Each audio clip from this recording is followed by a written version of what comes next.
बोलिए श्री सद्गुरु महाराज जी की जय। सच्चे दरबार की जय। उमापति महादेव की जय। श्री कृष्ण बलदेव की जय। सनातन धर्म की जय।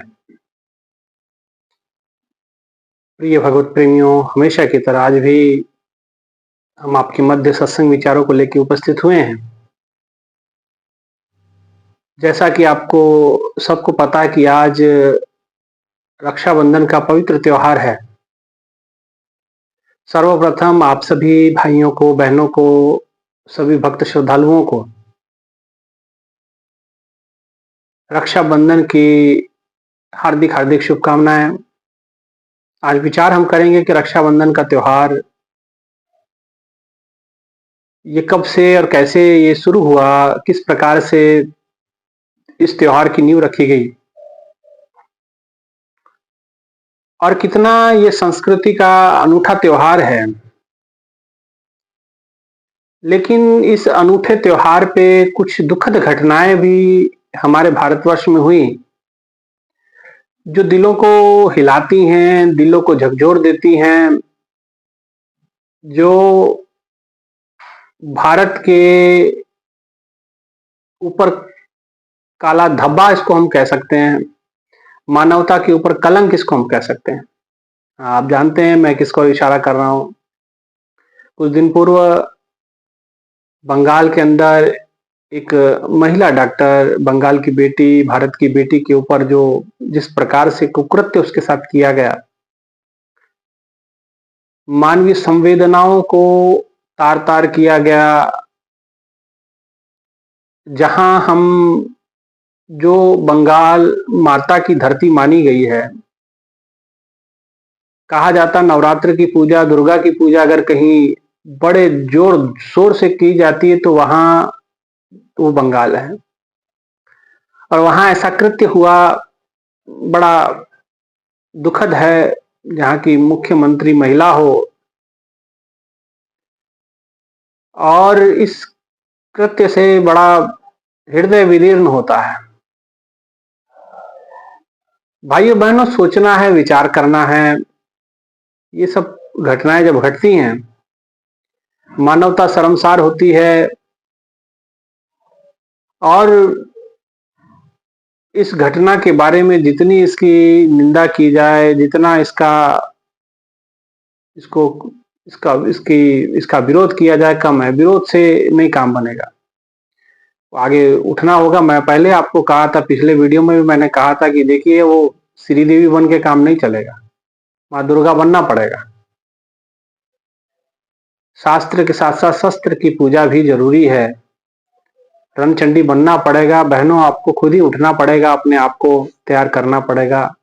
किसी और के भरोसे नहीं हो सकता काम। पढ़ी लिखी थी, समझदार थी, डॉक्टर थी पेशे से, माता पिता की इकलौती लड़की थी।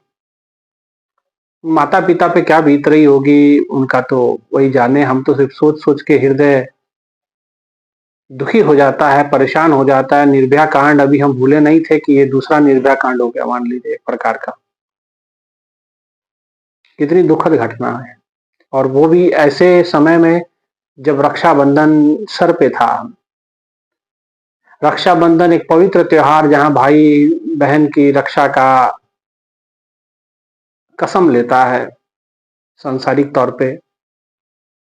ऐसे समय में ऐसी घटना का होना बड़ा दुखद है, बड़ा हृदय विदीर्ण करने वाला ये घटनाक्रम है। इसकी गूंज बहुत दूर तक जाएगी। पूरा बंगाल तो खड़ा हो गया है। बहनें सचेत हो जाएं। और सब जगह, ऐसा नहीं कि सब जगह संवेदनाएं हैं। हम तो मृत आत्मा की शांति की प्रार्थना करते हैं, लेकिन जो दोषी है, जो आरोपी है, प्रभु उनको कड़ी से कड़ी सजा उसको मिले, ताकि आने वाली पीढ़ी उसको याद रखे। इसलिए जरूर इस पे चिंतन करना, मनन करना। रक्षाबंधन का यह त्योहार भाई बहन की रक्षा का व्रत लेता है, प्रतिज्ञा लेता है। इसीलिए इसको रक्षा के साथ जोड़ा गया। बंधन है रक्षा का। लेकिन असल में देखा जाए तो रक्षक तो केवल ईश्वर है, परमात्मा है। संसार में कोई किसी का रक्षक है नहीं। रक्षा करने का सामर्थ्य अगर किसी में है तो वो ईश्वर में है। परंतु विचार करने वाली बात होती है कि एक द्रौपदी की रक्षा के लिए भगवान ने वस्त्र रूप धारण किया। आप कहेंगे कि निर्भया के साथ इतना बुरा सलूक हुआ, उसके बाद ये दूसरी निर्भया कांड हो गया बंगाल के अंदर ऑन ड्यूटी डॉक्टर के साथ। तब परमात्मा ने क्या उसकी बात नहीं सुनी, या क्या उसने परमात्मा को पुकारा नहीं होगा? पुकारा होगा। परंतु जैसे माता सीता का भी जिस समय हरण हुआ, प्रभु श्री राम को उन्होंने बहुत पुकारा, प्रभु राम मेरी रक्षा कीजिए, राम जी रक्षा कीजिए। लेकिन भगवान वहां होते हुए भी उनकी रक्षा नहीं कर पाए, क्योंकि जो उनको पुकारने का जो सही तरीका है, जो उनको बुलाने का, जैसे किसी को बुलाना है आपको तो उसके वास्तविक नाम से आपको बुलाना पड़ेगा। आप कोई भी नाम से पुकारेंगे, अब कोई शिक्षक है तो उसको शिक्षक शिक्षक कह के पुकारेंगे। शिक्षक उसका गुण हो सकता है, नाम नहीं है, क्योंकि वो शिक्षा देता है इसलिए शिक्षक कहलाता है। कोई ड्राइवर है, गाड़ी चलाता है करके ड्राइवर है, ड्राइवर उसका नाम नहीं, उसके गुण के गुण विशेषण नाम है। ऐसे परमात्मा के गुण विशेषण नाम बहुत सारे हैं, लेकिन वास्तविक नाम कुछ और है। 52 अक्षर लोकत्रय सब कुछ ही निमाही, वो अक्षर खिड़ जाएंगे, अक्षर इनमें नहीं। 52 अक्षर की भाषा, 52 अक्षरी 52 अक्षरी भाषा संस्कृत की है। उसी संस्कृत भाषा से सारी भाषाएं निकली और उसी से सारे रचनाओं किया गया। जितनी भाषाएं बनी उसी संस्कृत भाषा से होने। लेकिन संस्कृत के 52 अक्षरों में भी प्रभु के नाम का अक्षर नहीं है। तो वो नाम कौन सा है जिसको पुकारने पे प्रभु रक्षा करते हैं, प्रभु आ जाते हैं प्रभु? तो वो नाम है अव्यक्त नाम, अव्यक्त अक्षर इति स्महु परमम गति। जिसको प्राप्त करने के बाद परम गति होती है, जिसको प्राप्त करने के बाद सदगति होती है। तो असल में नाम हमारा रक्षक है। द्रौपदी का रक्षा भी नाम ने की। द्रौपदी के चीर को भी नाम ने ही बढ़ाया। पंचाली को राजसभा में राम नाम सुधिया को नाम स्मरण हो आया, असली नाम। श्वासों श्वास सिमरो गोविंद मन अंतर की उतरे किंतु उसकी सारी चिंताएं हर ली। चलो द्रौपदी साध्वी थी, द्रौपदी के पास वो ज्ञान था, वो ब्रह्म ज्ञान की प्राप्ति थी, उसकी रक्षा हो गई। अगर वही ज्ञान आज निर्भया यहाँ जो बंगाल में बेटी के साथ जो हुआ है उसके पास होता तो शायद वो भी सबल होती। परमात्मा उसकी रक्षा करते हैं। रक्षाबंधन का त्योहार, रक्षा का त्योहार, ऐसा बंधन जो रक्षा से जुड़ा हुआ है। भाइयों बहनों, ये त्योहार प्रारंभ अगर इसकी हम बात करें तो ये प्रारंभ होता है राजा बलि से। बलि जो भक्त प्रहलाद के पोते के रूप में जन्म लेते हैं और एक बहुत बड़ा यज्ञ वो करवाते हैं, राजसूय यज्ञ करवाते हैं। और उस यज्ञ की खासियत ये थी कि इस यज्ञ के पूर्ण होने के बाद एक आकाशवाणी होगी। परंतु ये पूर्ण तब होगा जो मन इच्छित वस्तु है, जो मांगने वाला होगा उसको देना होगा, जो यज्ञ करवा रहा है। उसकी ये एक विशेषता थी, यहाँ एक शर्त उसकी ये थी। तो कहते राजा बलि ने वो यज्ञ करवाया, शुक्राचार्य की देखरेख में वो यज्ञ हुआ और सब याचक बन करके पंडित, ब्राह्मण, भिक्षुक, संत, महात्मागण याचक बन के आते हैं। और उसी याचक के अंदर में भगवान वामन भी, आपने भगवान वामन की कथा सुनी होगी। वामन भगवान बटुक कुमार भी कहते हैं उसे। कद में बड़े छोटे थे, बाल रूप था और वो भी एक नन्हे नन्हे कदमों के साथ याचक बनकर के राजा बलि से याचना करते हैं। राजा बलि ने कहा कि मांगो, क्या मांगते हो, सबको जो मांगोगे वो मिलेगा। तो उन्होंने कहा कि मुझे कुछ नहीं चाहिए, 3 पग धरती चाहिए। बलि ने कहा कि 3 पग धरती, 3 पग, आप वैसे कद में बड़े छोटे हो और उस पर से पांव आपके कितने बड़े हैं, छोटे छोटे पांव, और 3 पग में होगा क्या। शुक्राचार्य ने ध्यान से देखा, उसे एहसास हो गया कि ये कोई दिव्य शक्ति है, ये कोई नारायण का ही खेल है। उसने बलि को चेताया कि देखो, आप जो है इस प्रकार से इसके झांसे में ना आए, इसको देने से मना कर देना जो भी मांगे। लेकिन बलि के अंदर भी कुछ इस प्रकार के संस्कार थे। भक्त प्रहलाद के पूर्वज होने के कारण से वो पीढ़ी असुर खानदान होने के बाद भी उनके अंदर दैवत्व के गुण थे, दान के गुण थे। और कहते हैं कि राजा बलि से भगवान वामन ने कहा कि मुझे 3 पग धरती चाहिए। बलि ने कहा 3 पग में आपका क्या होगा, कुछ और मांग लीजिए, बड़ा मांगे कुछ, आए भी आप मांगने के लिए, क्या मांग रहे हैं। भगवान ने कहा कि 3 पग दीजिए, आप 3 पग नापिए। तो वामन भगवान ने जब ऐसा कहा तो बलि ने कहा कि ठीक है, आप जहां से चाहे, अगर आपका बाल हटी है, आपको कोई समझा नहीं पाएगा, आपको जहां से उचित लगे वहां से, सारा संसार मेरा ही है, सारी धरती मेरी ही है, आप 3 पग नाप लीजिए। वामन भगवान ने कहा कि ऐसे नहीं, पहले संकल्प लो कि संकल्प पूरा होना भी चाहिए, आप 3 पग आप देने में सक्षम भी होने चाहिए। उन्होंने कहा अरे संकल्प लेने की क्या जरूरत है, आप नापो जहां मर्जी। बोले नहीं, संकल्प लो। तो कहते कि भगवान वामन के जो कमंडल में जो जल था, भगवान ने कहा कि पहले संकल्प लो। जिस समय संकल्प लेने लगे तो कमंडल के जो मुख होता है, मुख में जो छेद होता है जहां से जल निकलता है, शुक्राचार्य एक सूक्ष्म रूप बना करके उस छेद के अंदर बैठ गए ताकि जल बाहर ना निकले, संकल्प ना ले।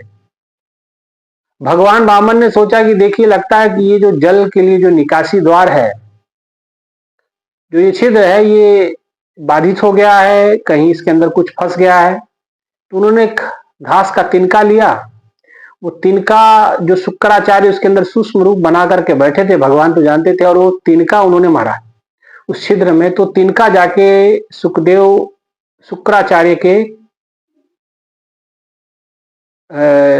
आंख में जाके लगा, शुक्राचार्य के। अब शुक्राचार्य के आंखों में लगने के कारण से उसकी आंख फूट गई। अब आंख जब फूट गई तो आंख फूटने के बाद वो तुरंत उस छिद्र से बाहर आते हैं, और बाहर आने के बाद वहां से भाग जाते हैं, श्राप दे देते हैं राजा बलि को कि तूने मेरी बात नहीं मानी, तेरे से सब कुछ छीना जाएगा। और भगवान का संकल्प ले लेते हैं कि भाई आप 3 पग धरती नापिए। बलि ने संकल्प ले लिया। भगवान वामन अवतार जिस समय पग को नापने लगे धरती को, तो 1 पग में सारी सृष्टि को नाप दिया उन्होंने। दूसरे पग में सारा ब्रह्मांड नापा गया, तीसरा पग बच गया। भगवान वामन ने कहा कि बलि, आप जो कहते थे कि भाई अब बताओ, 2 कदम में मेरा सब कुछ नाप लिया मैंने, तो अब तीसरा पग कहां रखूं। राजा बलि ने कहा कि ठीक है महाराज, अब समझ में आ गया कि भैया ये काम खराब हो गया, अब जो है कुछ हो नहीं सकता, समर्पण करें। राजा बलि ने कहा कि प्रभु, मैं तो अहंकारी व्यक्ति हूं, तो आप एक काम करें, सब कुछ चला गया तो बलि तो बाकी है, आप तीसरा पग मेरे ऊपर रख दें और मेरे जीवन का कल्याण करें। और कह रहे तीसरा पग भगवान ने, वामन भगवान ने राजा बलि के मस्तक पे रखा, और वो उस मस्तक के ऊपर जैसे रखा, आकाशवाणी हो गई, यज्ञ पूर्ण होने की आकाशवाणी हुई, और भगवान ने वो पग से राजा बलि को पाताल लोक में ले गए, दबा दिया उसको जमीन में, पाताल लोक में चले गए। अब पाताल लोक में चले गए तो जो कि यज्ञ पूरा हुआ था, यज्ञ का पूर्ण होने का कारण उनको राज मिलना था, उनको पाताल लोक का राज दे दिया गया। भगवान प्रसन्न हुए, उन्होंने कहा कि बलि, हम आपके संकल्प पूर्ण करने के तरीके से हम प्रसन्न हुए, आप मांगो क्या मांगते हैं। उन्होंने कहा कि जिस रूप में आप पहले मेरे से मिलने के लिए आए थे, आप उसी रूप में मेरे पास रह जाएं, मेरे द्वार पे रह जाएं, जब मेरा मन करे मैं आपसे देखूं, आपको आपका दर्शन करूं और प्रसन्न हो जाऊं। और इसी प्रकार से चलता रहा, काफी समय तक ये चला। भगवान बंध गए, क्योंकि भगवान भी बन जाते हैं, प्रेम की डोर से बंधे भगवान रे। प्रेम की डोर से ईश्वर बंध जाता है, परमात्मा भक्त के पास में बंध जाता है। भाव अगर प्रबल हो तो ईश्वर को बांधा जा सकता है। जो अचल है, अटल है, अविनाशी है, असीम है, वो भी भक्त के कारण ससीम हो जाता है, बंध जाता है। आज भगवान वामन बन गए, विष्णु जी वामन रूप में आज बलि के दरवाजे पे द्वारपाल बन गए। अब भगवान जिस समय द्वारपाल बन गए, राजा बलि जब नाराज होता, उदास होता, बाहर निकलता, भगवान के दर्शन करता, मन प्रसन्न हो जाता, भीतर चला जाता, ये चलता सिलसिला। अब भगवान बैकुंठ छोड़ के उसके द्वार पे आ गए हैं वामन रूप में। माता लक्ष्मी अकेली बैकुंठ में क्या करेगी। माता को परेशानी होने लगी, माता परेशान होने लगी। माता ने कहा कि भाई मैं क्या करूं, कैसी ना किसी तरीके से तो भगवान को बैकुंठ में वापस लेके आना है। तो एक सुंदर कन्या का उन्होंने रूप बनाया और स्त्री बनकर के, सुंदर स्त्री बनकर के राजा बलि के सामने वो प्रकट होती है। राजा बलि ने भगवान वामन को देखा और उसके बाद उस माता लक्ष्मी को देखा। माता लक्ष्मी को देख करके वो प्रसन्न हुआ, कहने लगा कि मैं आज बहुत प्रसन्न हूं और मैं इतना प्रसन्न हूं कि मेरा मन करता है कि मैं आज आपको बहन बना लूं, आपको आपको मैं अपनी बहन मान लूं। माता लक्ष्मी जो सुंदर स्त्री के रूप में थे, उन्होंने कहा कि फिर इसमें देरी किस बात की है, इसमें विलंब किस बात का है, आप इसमें नेकी और पूछ पूछ वाली बात कौन सी हो गई। ये तो बहुत अच्छी बात है कि आप हमको बहन बनाना चाहते हैं, लेकिन इसका, बलि ने कहा कि कैसे पता चलेगा कि आप मेरी बहन बन गए। तो माता लक्ष्मी ने अपने साड़ी का पल्लू फाड़ा और साड़ी का पल्लू फाड़ करके वो साड़ी का जो पल्लू था, जो फटा हुआ था, वो फाड़ करके राजा बलि के कलाई पे लपेट दिया, बांध दिया। और उस दिन से ये राखी का त्योहार, रक्षाबंधन का त्योहार ही मनाया जाता है। ये कपड़ा माता ने जो माता ने बलि को जो बांधा, तब से ये सूत्र बांधने का काम, ये रक्षाबंधन बांधने का काम शुरू हुआ। एक ये भी है। एक और इतिहास में उदाहरण ऐसा आता है कि जैसे माता कहता कि द्रौपदी के विषय में आता है। भगवान एक बार किसी कार्य को कर रहे थे, तो भगवान की उंगली में से अचानक कोई कट लगा। कट लगने के कारण भगवान के हाथों से, उंगली से खून निकलने लगा। तो द्रौपदी उस समय पास ही खड़ी थी, तो द्रौपदी ने तुरंत अपने साड़ी का पल्लू फाड़ करके वो साड़ी का पल्लू जो है भगवान कृष्ण के उस कटी हुई उंगली के ऊपर में बांध दिया, जहां वो जख्म हो रखा था उसके ऊपर बांध दिया। भगवान देख रहे हैं। भगवान ने कहा कि द्रौपदी, ये जो तू बंधन बांध रही है, ये जो तू कपड़ा बांध रही, मैं जानता हूं इस कपड़े को कितना लंबा करना पड़ेगा, कितना बड़ा करना पड़ेगा, कितना कपड़ा बांधा होगा और भगवान ने कितना बड़ा वो वस्त्र अवतार लिया, आप जानते हैं। आज राजा बलि ने भी भगवान माता लक्ष्मी, भगवान विष्णु के दर्शन करने के बाद, माता लक्ष्मी ने एक सुंदर स्त्री रूप धारण करने के बाद उनके कलाई पे एक साड़ी का पल्लू फाड़ करके बांध दिया। रक्षाबंधन का त्योहार वहीं से शुरू हुआ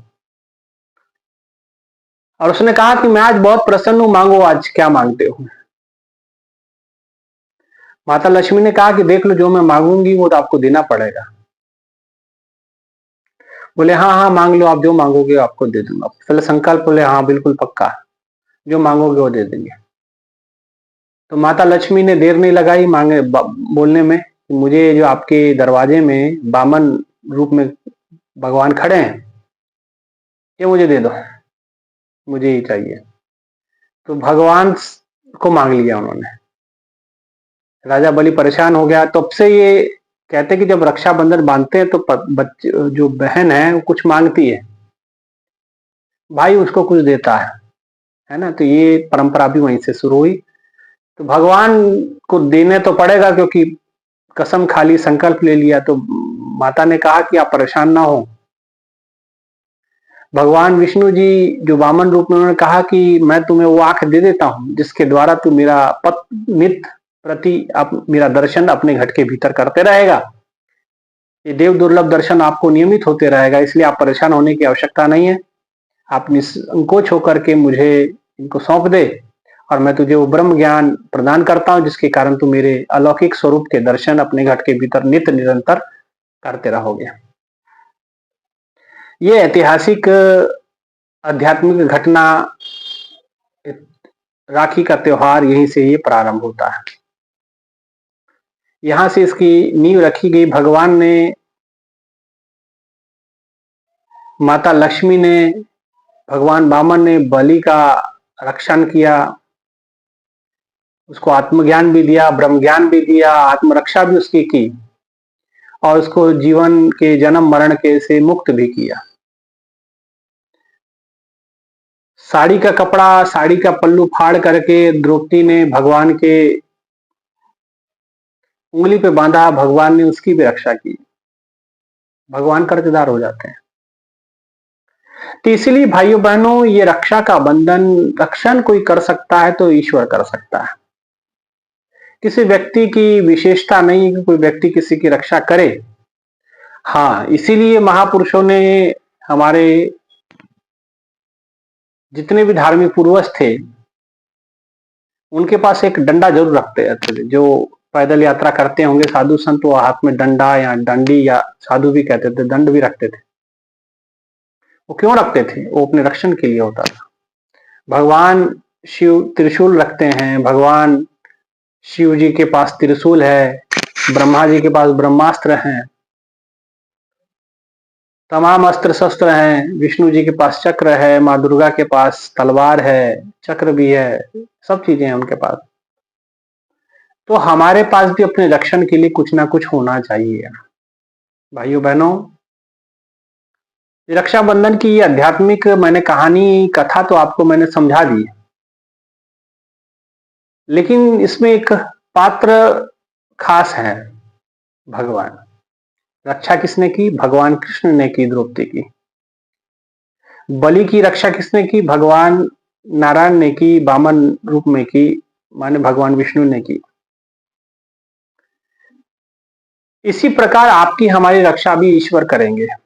लेकिन ठीक है, संसार में रहते हैं, संसार की अपनी मान्यता होती है और ये त्योहार काफी सदियों से तब से चला आ रहा है। भाई बहन का त्योहार माना जाता है, मनाइए, बहुत अच्छे से मनाइए, लेकिन रक्षण तो ईश्वर ही करेगा। रक्षण तो सदगुरु ही करता है, रक्षा तो परमात्मा ही करेगा। इसलिए जहां इस रक्षाबंधन की इस पवित्र कथा को आप सुन रहे हैं, इस कथा को कहते हुए मन प्रसन्न होता है। साथ ही साथ जब ऐसे कुछ विदीर्ण, हृदय विदीर्ण करने वाली घटनाओं को हम सुनते हैं तो मन बड़ा तड़पता भी है, मन बड़ा परेशान भी होता है कि जहां जिसको मां दुर्गा की धरती माना जाता है, जहां मां काली कलकत्ते वाली के नाम से जानी जाती है, जहां दक्षिणेश्वर काली है, काली का इतना भयंकर स्वरूप जान करके भी वहां की अगर महिलाएं अपने आप को, अगर आप इस प्रकार से रखेंगी, अबला बनकर के रहेंगी, तो बात बनेगी नहीं। आप सबला बने, आप शास्त्र के साथ शस्त्र का भी ज्ञान रखें। अपनी रक्षा स्वयं हमको करनी पड़ेगी, मैं पहले भी कह चुका हूं। इसलिए आप किसी के भरोसे नहीं रह सकते हैं। मौसम बहुत खराब है, माहौल दिन ब दिन बिगड़ता जा रहा है और ऐसे में अपने आप को बचाने का तरीका सेल्फ डिफेंस ही है। अपने आप को, अपना रक्षक खुद स्वयं को बनना पड़ेगा।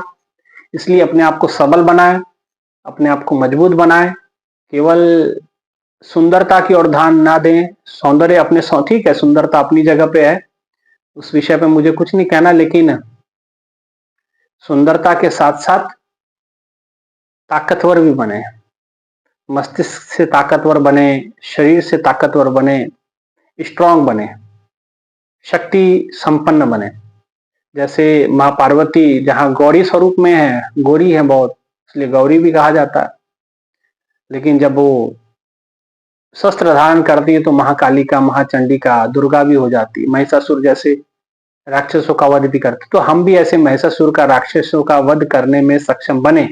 तो माँ दुर्गा से ये प्रेरणा लेते हुए मैं सभी बहनों को यही मैं कहना चाहूंगा कि आपके अंदर माँ दुर्गा छुपी हुई, बस बाहर निकालने की आवश्यकता है।